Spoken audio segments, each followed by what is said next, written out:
Hi everyone!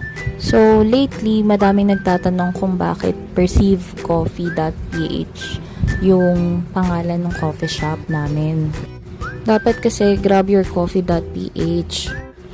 Kaso, as per IPO, hindi na namin pwede gamitin yung word na grab kasi meron ng may-ari nun. So, nag-isip kami ng any other name na pwedeng mag-reflect sa background namin. And dahil nga seafarer kami, so iniisip namin ano kayang pwedeng name na related sa coffee shop namin. Until naisip namin yung Perceive.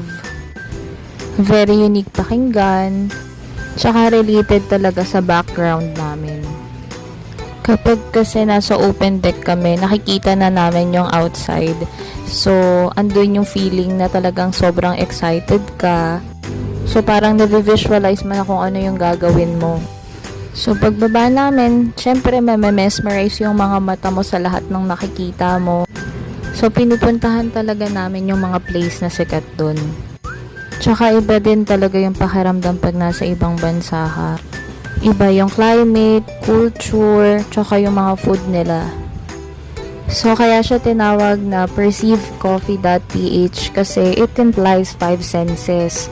Diba, pag pumasok ka sa isang lugar, ano ba yung nakikita mo, yung ambience, cozy ba, kung ano ba napifeel mo, komportable ka ba sa lugar, yung sounds, nagko-complement ba siya dun sa place, hindi ba masyadong malakas yung sounds, tama lang ba, so ano ba yung naaamoy mo, tsaka yung nalalasahan mo.